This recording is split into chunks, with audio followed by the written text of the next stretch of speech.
He's going to clutch up, undeniably. But now the real question is, at what cost?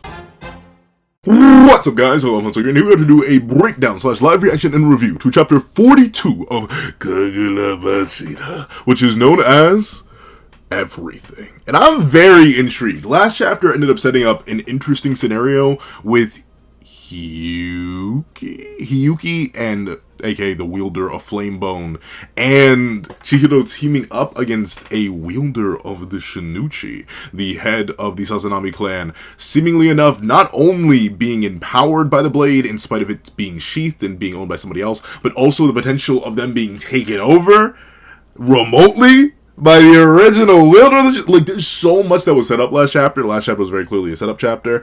So I'm very, very excited to take a look in a book, read it Rainbow, to see what's about to happen when we put everything on the line. So let's not waste any more time and let's hop right into it. Editing me, are you ready? 3, 2, 1, go. What's up guys, that guy with a pencil here. Fun fact, I do happen to have it on me and keep it on me at all times. And another fun fact, we're in an interesting spot narratively. Once again, the destruction of Cloud Gouger and the removal of its abilities raises questions for the potential of what CHIIHIRO is going to do with the rest of the blades.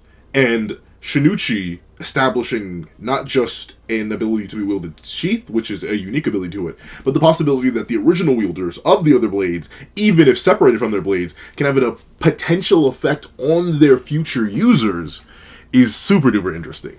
I'm wondering once again what CHIIHIRO's plan is if he ends up getting a blade, but the master of it is still alive. Considering we still have 3, because we have N10, Cloud Gouger is destroyed, and we're getting the Shinuchi right now. So there are 3 more blades we have to hunt down, and none of them are associated with this current arc. Yet our cast and crew is, in many different ways, getting much, much stronger. And it's clear that currently, while our wielder of Flamebone, Hiyuki, and CHIIHIRO are both working together, the last chapter very clearly ends off with the designation that they're working together. AKA, if something's going down, they're all working for their own means and ends. So, what's going to be the conflict next after they manage to defeat the leader of the Sazanami clan? Obviously they will, presumably. But what's going to go down? Is CHIIHIRO going to get the blade unabated? Is he going to fight Hiyuki again? Is my goat gonna have to step in? I don't know. But let's actually hop into the chapter itself. Hey, are you serious about slaughtering him when this is over? CHIIHIRO Rokuhira, I mean. Obviously. He'll never give up the enchanted blades if I don't. What's wrong with you? What's wrong? You on his side? No, it's just he's never turned his blade on you, yet you could kill him. I mean, I guess, yeah. But then again, it kind of comes down to the connection of like, well, what's her job?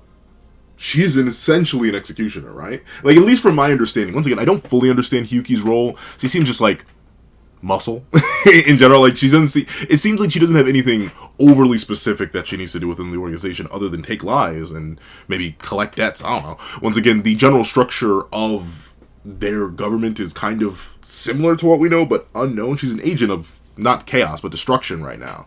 So I'm actually shocked that he's shocked that her sole reaction to having to deal with CHIIHIRO is slaughter. Like, what else? Notably, I can understand their organization wanting to keep CHIIHIRO alive, considering he'd probably be the only one who knows how to make more. And I think it's pretty wide known that if Cloud Gouger isn't flat out destroyed at this point, it's vastly weakened.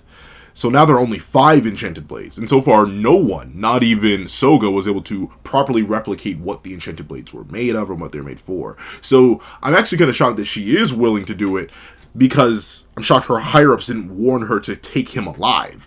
I get why the antagonist wouldn't necessarily care why he's alive or not. Though admittedly they did leave him alive, which once again makes me think that the main antagonists, the big bads, do have a plan for CHIIHIRO eventually. There's a reason they keep leaving him alive. They left him alive the first time, and then the boss man kind of just stuck around with Flamebone and then eventually left, rather than actually hunting down CHIIHIRO, because if he really cared, he would have just gotten rid of him. It's clear that CHIIHIRO is much weaker than him. So with that being the case, there's clearly a plan on our major antagonist's end. I'm shocked there's not more of a plan on what their government's end is. Because you think that's a resource you would not want to squander. Even if he doesn't know how to do it, ask. Make sure he doesn't know how to do it. Because now, essentially, if CHIIHIRO goes, they're at ground zero. They have no idea how to make more, and there's no one else alive, presumably, that has any concept of making more. So, interesting. We're in an interesting spot, but let's see. Listen, I didn't kill him back then because he was so pitiful. I'm not as taken with him as you are. Okay. So, at least they're rationalizing her previous sparing of him. But still, you spared him before, why not spare him again? It's not like anything's changed. And notably, well, I do get it, her job specifically isn't necessarily to retrieve... Is it though? Because last chapter she said her job, when asked, or no, he said their job was to protect CHIIHIRO Rokuhira. But like, is her job specifically to retrieve the enchant? Why do I keep saying receive or retrieve the enchanted blades? I don't remember. Once again, man, I need to reread Kagurabachi. It's only 42 chapters long. I'm gonna eat it again. Notably, I ate Freyren. Or Freyren? I have no idea how to say that manga's name. But Freyren Beyond the Journey, I ate that. It's like 130 chapters, and the chapters are longer than regular shonen chapters. I ate that in like 3 days. So I need to reread Kagurabachi to make sure I get some concepts down. Because I'm still, despite reviewing it now, I'm still like fumbling and bouncing back and forth on certain inverse concepts. Well, let's see. Right now, there was a kid here earlier. He was shouting for them to give his big sister back. I'm ignoring orders to save something that should be thrown out. But that's why, next time, I'll kill him. Even if he's pathetic. I'll get the enchanted blade. That's where I stand. Okay. So, it really is it's a situational thing, right? So, first time, she gave him a pass. Second time, because he's helping, she'll give him a pass. But the moment, like, there's no external influences, and they're 1v1, she's taking his life. Obviously, that won't happen. Kagurabachi is interesting, but I don't think it's gonna outright have a side character execute the main character. I don't think we're going that far. Unless we're going to introduce some, like, afterlife shenanigans stuff into Kagurabachi, which wouldn't be too surprising. I'm not saying it's an impossibility, I just think it's unlikely. But with that being the case, I'm intrigued to see in the long run how this is going to affect their character dynamic. Because having a very powerful side character like Kiyuki wanting to slaughter our main character when they're on the side of not the main antagonist group, but the other pseudo-main antagonist group in the government, it's going to be interesting. Let's see. Look at 3v1. Come on now. The Shinuchi sure looks nasty. Yeah. The combos that I feel like you can whip up with Shinuchi, when it's fully drawn, probably go crazy. Like, from Centipede into... I feel like Spider into Centipede, if you're close range, would be like the perfect combo. Because if you trap them with Spider, they're likely unable to escape Centipede in time before the blowback hits them. And I forget, there was the butterfly effect too that we saw on him. But I forget what that exactly did, other than like enhances speed. And it gives you buff stats all while it's sheathed? Like, you don't have to unsheathe or... No, just having it gives you buff stats and access to at least a decent chunk of its kit. Maybe not the kit at full potency, but a decent chunk of its kit? That's a little great, you know, but let's see.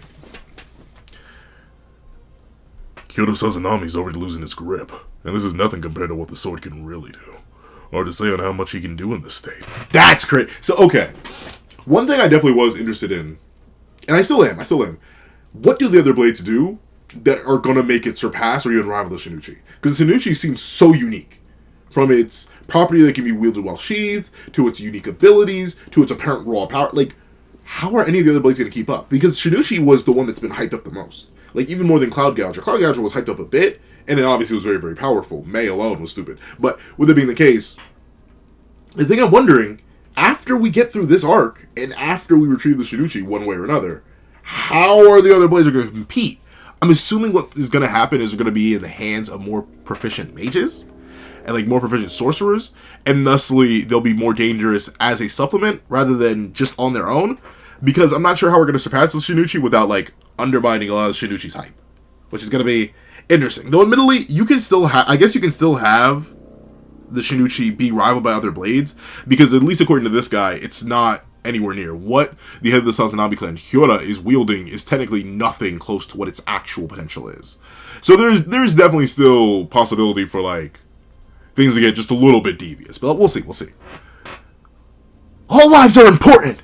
We're talking about Hiyuki here. Remember that crazy talk she was spewing? You youngsters haven't seen war. It's easy for you to be complacent. The real power of the Shinuchi? Uh-oh, things glitching? What? What the heck? Where'd they go? Huh? They're gone. Don't tell me. The Shinuchi. Uh-oh. We can't do everything. Didn't I tell you? We have to choose what we protect. If we screw this up, all of it. All of it? I've had enough I've had enough of picking our battles. The Enchanted Blades, the Rakuzachi, this CHIIHIRO jerk. I'm destroying it. Oh, that's meant to be Hiyuki. That's meant to be you. Hold on. Let me revoice that real quick. All of it. All of it? I've had enough of picking our battles, the Enchanted Blades, the Rakuzachi, this CHIIHIRO jerk. I'm destroying it all. It could slip through our fingers. It could all slip through. Okay. Yeah, I guess that's the liability, right? Because they want the Shinuchi back. They don't, like, there's a reason that they kept the guy alive. They want it back in his hands, under their control. They don't, I mean, once again, it's the 50-50, right? Either you give it to the guy who you know can use it very, very well. And obviously the Enchanted Blades require training, they require an understanding of the blades, they require a whole lot in order to actually be relevant and viable in terms of actual weaponry. We saw that there are prodigies. Soga picked up Cloud Gouger and was crazy with it, started an entire elite squad.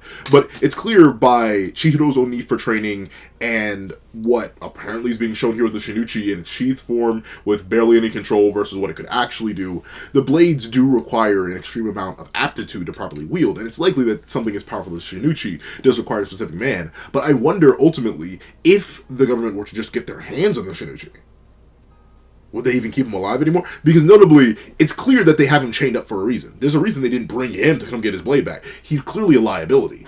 And would you want to put something that powerful in the hands of a liability?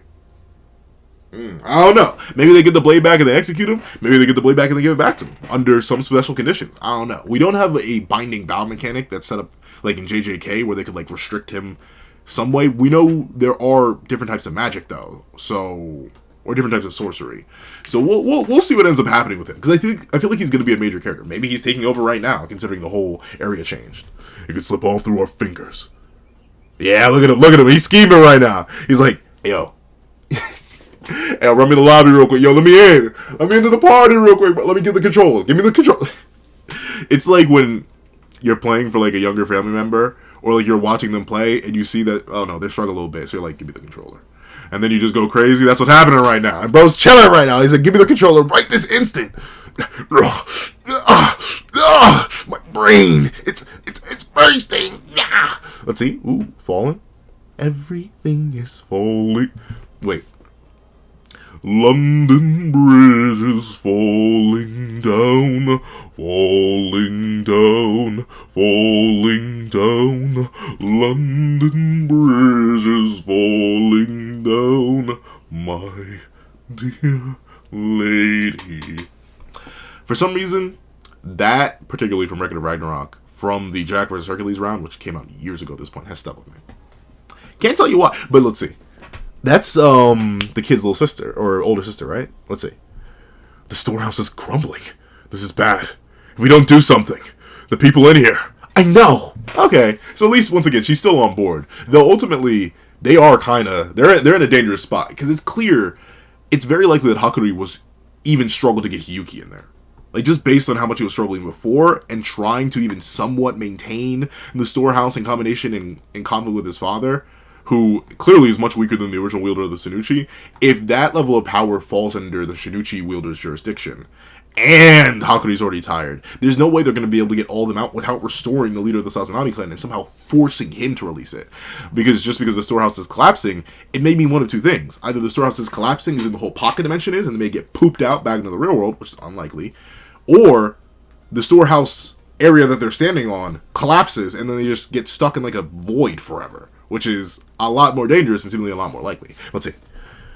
I know! We've got to stop him! Okay, jump him then. Jump him then, right now. Jump him right now. Let's see. Oh yeah, that boy's gone. Is he gonna draw it? Is he gonna draw it? I'm assuming that was Centipede again. Boom. Oh, I'm tweaking right now. Oh, he still has a little bit of an eye left. Hey, what happened? Is it over? Uh-oh. What's happening? That's the... Even Hakuri's confused. Okay, so this is him teleporting something out. Oh! Is that... Oh! Okay. So that's Chihiro and that's a man. I wish I had this whole spread. I know that's a cool behind. That's thumbnail material right there. I can already smell the thumbnail right now. But that right there is clean. So you tried to use Centipede, but it looks like his control over the dimension broke. And he teleported himself out instinctively. But it seems like since they were in contact with him, they got warped too. Before Centipede could activate. Okay. Alright. See it? But what about all the people trapped in there? I don't think Hakuryu's got that. Like, Broski was already tweaking well before this. So I'm going to be impressed if he's managed to get anybody out of there. Not to talk of all of them. Let's see. So he activated it, but he wasn't able to get it off. Centipede. The hall? That's right. Essentially, that is true. You might as well abuse the hostage situation, right? There are a bunch of people there. A bunch of bodies. A bunch of warm bodies. You could get deep. I don't blame him. Once again, on a strategic level, he's making sense. And it's hard to tell how much of this is Kyoda and how much of this is the original wielder of the Shinuchi. Because there's clearly that conflict going on. I don't think the original wielder of the Shinuchi is like, don't worry, buddy. Let me tell you how to use the entirety of this thing's techniques. And I'll even help you a little bit. Let me lend you some of my power. It's clearly the original wielder being like, pay rent. Pay rent. Pay rent right now. Pay rent right now or else I take the body. I'm foreclosing on your body control. Give it to me. But then again, it's impressive that he's able to do that. Like, notably, he's clearly trapped in some room with a bunch of seals. So it's interesting that remote control, or at least remote hijacking, isn't something that they prepare for. But I guess maybe they just didn't know. Who knows? Once again, the principles and what we know of the properties of the enchanted blades are very limited. And how much the government knows of enchanted blades, considering they can't produce them anymore without the original creator of them, it's also likely very limited. So this is probably a property that only he knew by wielding the Shinuchi for so long. Let's see. Boom! Oh no, but he lands on the main stage. Yeah, he's tired though. That wasn't Hakuryu transporting us. We aren't registered in the storehouse. Is the Shinuchi making this unstable? What'll happen in the storehouse? Yeah, that's the thing. You kind of got a bunch of living hostages that you kind of need to work around. Though, it's not looking good. Hey, what's going on? Mr. Shiba. I was low-key hoping he'd show up sooner. But let's see. Tweaking. Oh. Ooh. What is this? He's leaking It sounds so weird. Storehouse juice? I guess. He's leaking storehouse juice? Ooh. Turns into flowers. Oh, those are not oh my. Those are swords and people. Let's see. Hey! What is this? Oh! It's growing out of me! That's horrifying. I remember when I was younger, I always used to be horrified of the idea that if you ate any type of seed of any kind, like, it would grow inside you. That would be a nightmare made manifest. If I just saw like something growing out of me and they have multiple flowers spawning on them. But what's happening? Is this the true power of the Shinuchi, or is this what happens when the alternate dimension or the pocket realm ends up bleeding into the main realm? Let's find out. What is that? That's a nice looking sword. Can I have that? Can I have that? Give me the sword. Let's see. Ooh, my. The Shinuchi. Oh, so this is the Shinuchi. What kind of wood ability is this? Flower? Bloom? Like, what is this? The Shinuchi. He can use it? You didn't know that, Shiba? That's interesting. So Shiba didn't even know that. Let's see. Get out of me! You may want to put the blade down, right? Like, I may just want to dip on the blade. Like, I don't know. Like, say for example, that I were to wield this hammer. Actually, you know what? No, because MCU Thor is pretty much turned into a good guy. Say I were to wield this hammer, right? And the longer I wielded it, the more and more before end of game God of Ragnarok Thor started to invade my mind and take me over. I'm putting the hammer down. I may do one last big thing. Honestly, I would have done exactly what he did. I would have warped out. I would have used Centipede, and I would have dropped the sword and dipped out. I would have teleported back to the storehouse and then teleported to some other exit. Because it's clear that as long as you wield the blade, as long as you wield the weapon that invokes the will of its original user, you're going to fall to it. And considering he's already so heavily damaged, it's likely the Shinuchi wielder's like, dude, get out. Broski, you're light work. I'm not doing nothing. And he's just going to keep taking it. Especially since he's fine. Like, once again, we don't know the original wielder of the Shinuchi's name, but they're clearly just... Hey, let me out of here yet? Oh, no, not yet. Still more years of capture, I guess. Whatever. Someone picked up the blade. Like, clearly they were waiting for something like this. Let's see. I'll kill him. Wait! What? I thought you said we had to kill him. The circumstances are different. The Shinuchi's power is having a huge impact on the storehouse. The storehouse is crumbling. Soon, it'll disintegrate. But that's the thing. The storehouse is in the land or the storehouse is in the dimension? Is the dimension going to close? Haku, are you going to immediately get nerfed right after you got buffed? Or are the platforms in the dimension going to be broken apart?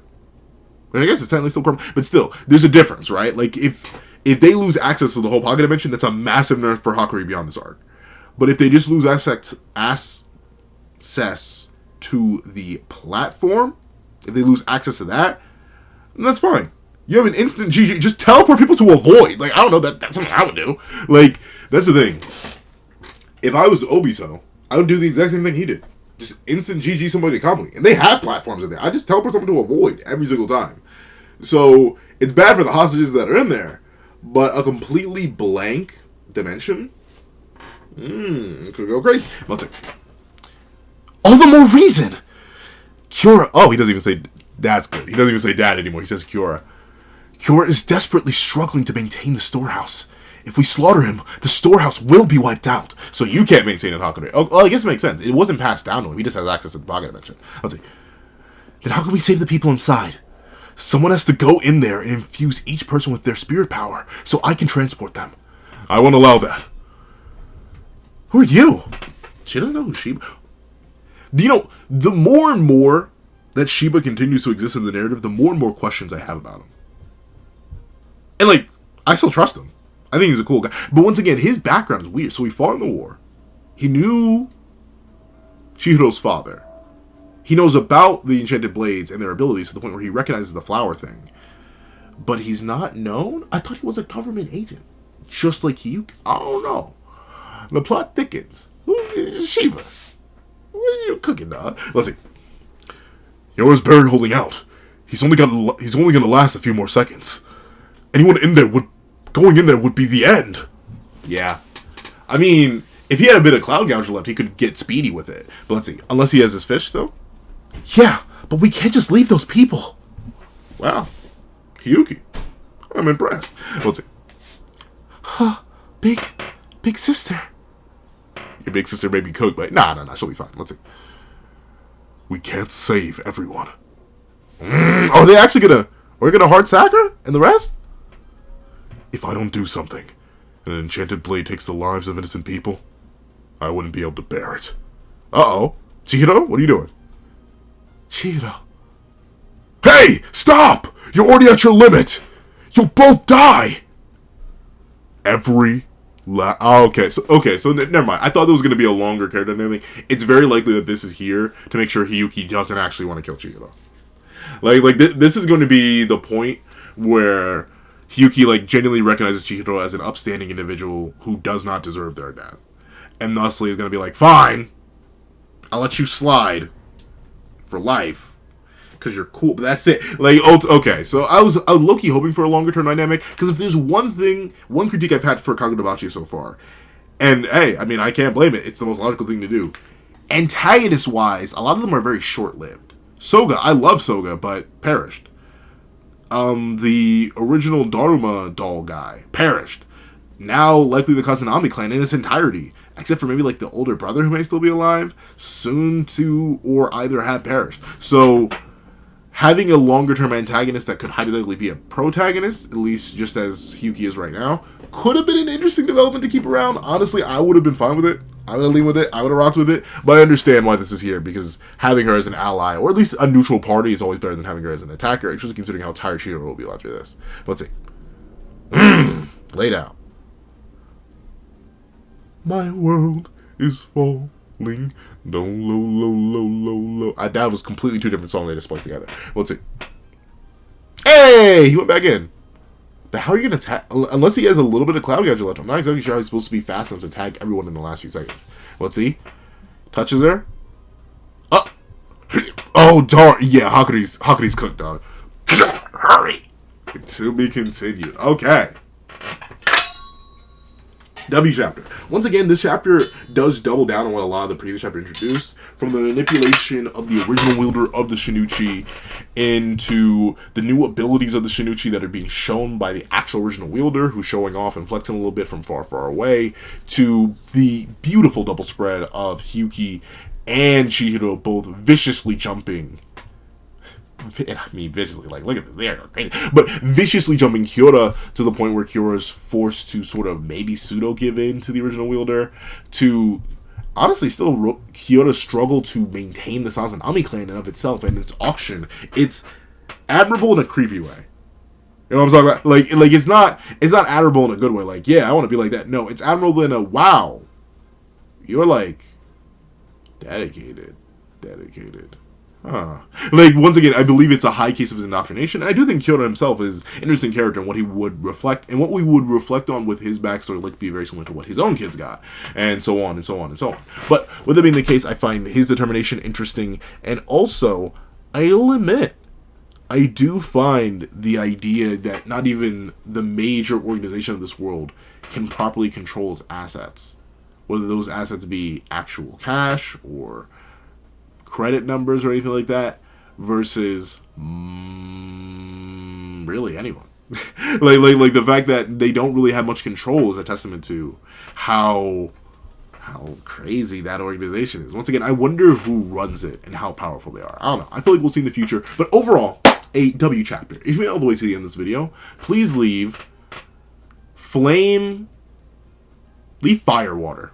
Leave fire water in the comment section down below. I do thank you so much for watching. If you remember to leave a like, share, comment, and subscribe. Make sure to notification bell so you don't miss out on any videos that come to the channel. Also, I do have a Patreon below where you can support me for as low as $1 month, including exclusive videos, early content, and more. And so now become a member of the channel for as low as $3 a month to get the same perks and more. So those perks will include the live reactions, save other series I review, add free variations of all my videos, and if you become a $25 Patreon, $25 member, you can order whatever video you want. Now, I would like to thank you guys so much for watching once again, and I hope you guys have a wonderful day. This is Dad with a Pencil, writing off.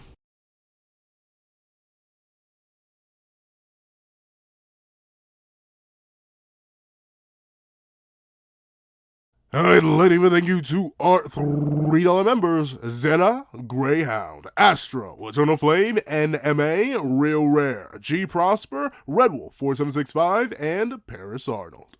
I'd like to leave another big ol' thank you to our $5 patrons, Sean, Sammy, Midnight Lord 21, Kevin Encarnacion, Josh Brown, and A+A. And I'd like to give a great big thank you to our $7 members, Autumn Mornings Lazo, Fine, and That Guy. And I'd like to give a great big thank you to our $10 members, Robbie Uchiha, Jay Warrior, and Akid's Void. And I'd like to give big, hefty, juicy thank yous to our $10 patrons, Panda Goat, Michael Williamson, Metal Solid Crisis, Joaquin Munoz, and Idem Okami. And I'd like to give the biggest, juiciest, meatiest, sloppiest, and heftiest thank you of them all to our $25 patron, Calvin Elder.